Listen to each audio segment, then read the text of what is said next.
Estamos de volta para o último bloco do programa de hoje, que aborda injustiça extrema, através da literatura, narrativas literárias.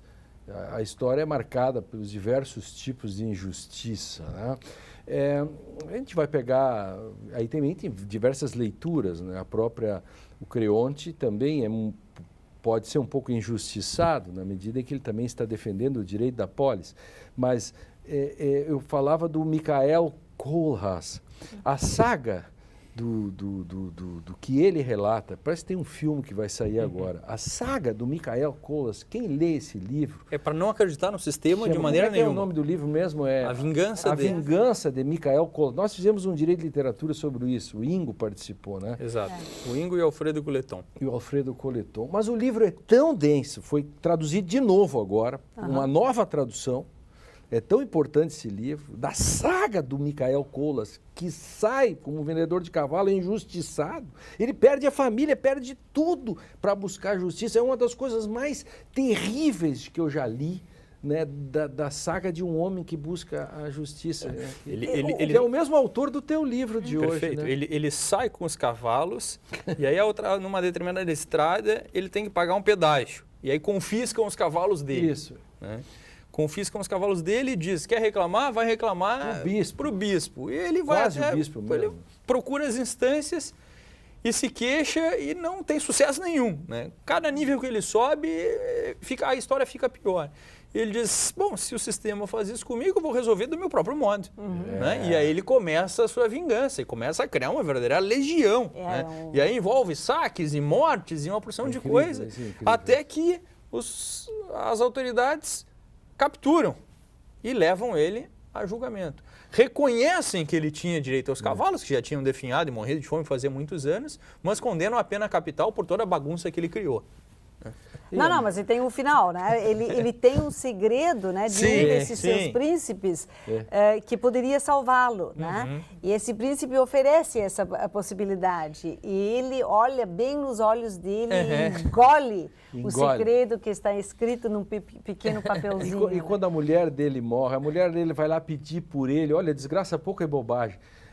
Parece coisa da Janete Claire, assim. A mulher dele vai lá pedir por ele, e não é que dá um azar e ela é morta por uma lança do soldado, foi meio sem querer, ela cai em cima da lança, um horror. Sim, é realmente um italo-western, assim, antes do tempo. É inacreditável. Isso é injustiça extrema, né? Então, enfim.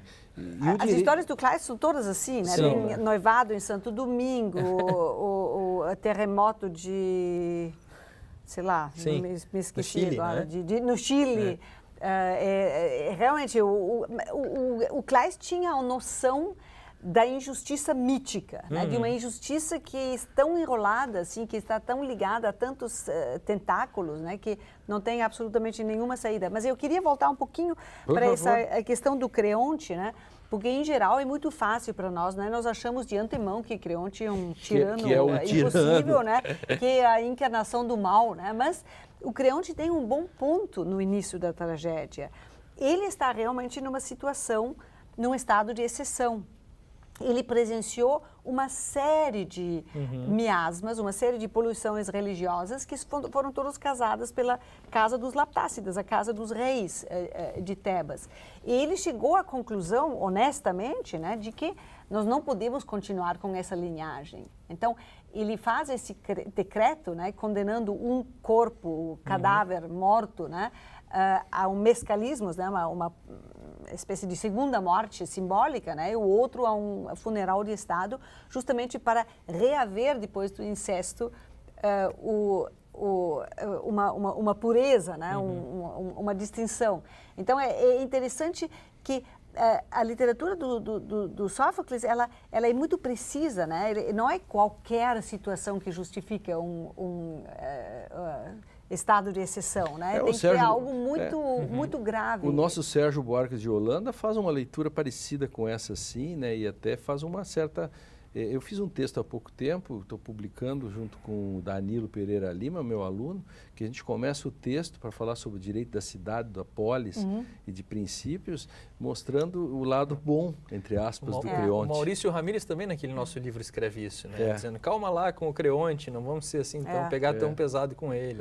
Então, o que a literatura faz é embutir nessa coisa que é aparentemente clara, né? O Creonte tem um bom ponto, os deslizes da sua razão que fazem com que, no segundo momento, a gente sente, mas tem um gancho ali. Ele faz o decreto também para que Antígona transgrida, né? E para poder condená-la, né? Ali entra, então, o lado nefasto. Agora, nós podemos pensar nessa ideia de uma lei produzida por um tirano em benefício próprio, né, com o Prometeu acorrentado.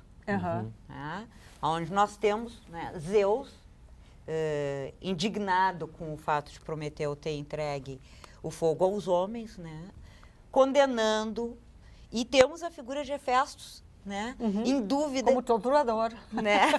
Como torturador. Como um torturador, né, mas sendo questionado pelo coro, né, de se é legítimo aquilo, né, afinal de contas, os atos de Prometeu. Mas aí nós temos justamente essa situação de uma espécie de tirania, digamos assim, de um governo totalitário. Então, algumas situações, quando nós estamos diante de um governo totalitário, o Estado ou as instituições do Estado fazerem uso da violência, torturarem, isso não nos apavora tanto quando se trata de um Estado democrático. Né? E nessa linha eu queria perguntar para vocês o seguinte, eu fico pensando assim, por exemplo, a injustiça extrema produzida pela lei. Vamos pegar a lei brasileira, por exemplo. Como se sente, ou vocês acham que alguém tem essa dimensão? Por exemplo, nós temos 550 mil presos. Então o sujeito está ali por pouca coisa, sujo-se gordo, né? O sujeito está com... E aí ele vê um outro escândalo da quebra de um banco, em que o sujeito se safa. Isso aí é uma extrema injustiça para aquele sujeito que está pagando. Que é a injustiça que viola a igualdade, né? Sim. Essa é a pior, né? Aquela em que tu tem um tratamento que é um tratamento... Os nossos Jean Valjean. Que nos torna insensível a sentir a injustiça.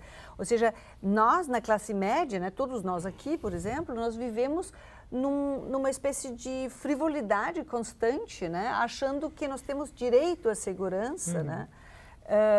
E que nós temos esse discurso, nós entramos em todos os discursos, né, de que nós precisamos de mais segurança e que não, e tem que ser, as pessoas têm que ser punidas e tal, de forma que se apaga um pouco a sensibilidade por esse problema, que realmente a gente precisa de juristas bem intencionados para voltar à nossa consciência de que nós estamos justificando torturas constantes. Por exemplo, né? O que faz com que os juristas ou o direito justifique, por exemplo, se um cara furta galinhas e devolve as galinhas e não tem prejuízo, ele tem uma pena e tal, ele não escapa da lei.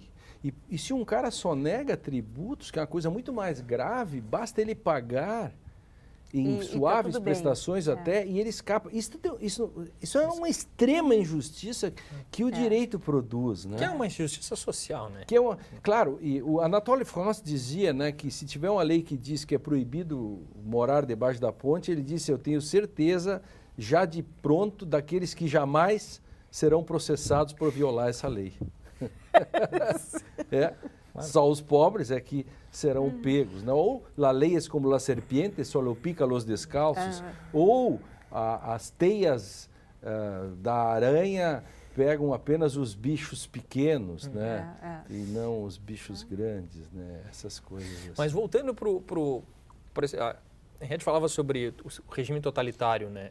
Que é onde a questão da injustiça extrema fica mais evidente, Lênio. A gente poderia pensar, por exemplo, juridicamente, num instituto que todos gostam de fazer uso hoje, que as origens provavelmente não remetem à metade do século XX, né? Alguém vai dizer que é do direito romano, e provavelmente com razão, mas que ali tem uma situação especial, que é a relativização da coisa julgada. Né? E o uso que se fez da relativização da coisa julgada, que é flexibilizar uma decisão já constituída e transitada, no regime nacional socialista, em que, por exemplo, você pegava o Ministério Público, o equivalente, o fiscal, e dizia assim, bom, vamos investigar aquelas sentenças, aquelas decisões que a gente considera a gente do regime injusta. Bom, considera injusta, sob a nossa perspectiva, desconstitui e abre o processo. Né? Então, isso funcionou naquele contexto para atender uma determinada finalidade. Por exemplo, colocar a mão no patrimônio do bem dos judeus. Mas hoje alguém diria foi um dos mecanismos jurídicos Sim, para... Hoje alguém diria a gente relativiza porque nós somos o bem. Eles também eram o bem. Aí vem o problema que eu quero chegar. Qual é o problema da fórmula do Radbruch, da injustiça extrema no direito hoje?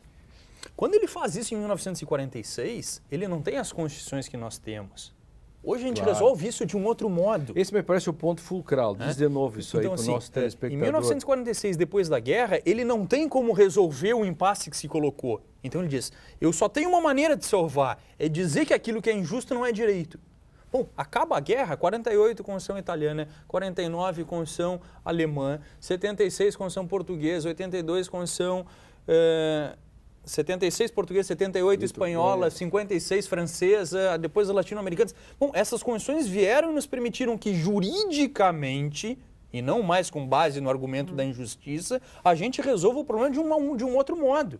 Então hoje a gente diz, essa lei é uma lei inconstitucional, essa lei não poderia ter sido feita, essa lei fere a Constituição. Hoje, Tu resolve isso internamente no direito e não mais a partir de um argumento filosófico, ou justo filosófico, ou moral, que vinha para resolver esse impasse. Hoje nós não precisamos mais utilizar com todo o aparato jurídico que algo é justo ou injusto. Perfeito. E são opiniões pessoais, mas o direito hoje tem, digamos, uma espécie de ideal de vida boa.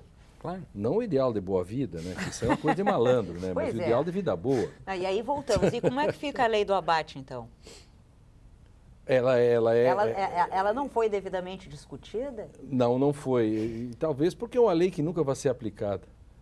Então vai ser uma lei que dormita. Vai ser o problema o dia que pegarem o Cláudio, né? Que é o problema lá do medida por medida. Sim. Porque ele foi pego, condenado à morte por uma lei que dormitava, né? Mas só foi ele, né? Aí vai acontecer uma hora dessa, vão abater um avião e aí vão dizer, mas aqui o pessoal, eu nem perguntei para vocês qual é o livro que vocês teriam trazido, mas é que no contexto isso ficou implícito, explícito, e nós estamos encerrando. O Direito e Literatura fica por aqui, adorei o programa, assista esse e outros programas no facebook.com/Direito e Literatura. Não esqueça de participar, faça sugestões, comentários de temas, né? Porque os temas são vários que nós podemos trabalhar dentro o André sugeria antes, né? Uma espécie assim de discussão do estado de exceção. Eu sugiro já de pronto para a produção pensar um pouco de como o direito ficou fragilizado com esse negócio de virar uma espécie assim de publicidade. Eu espero você no nosso próximo encontro. Até mais.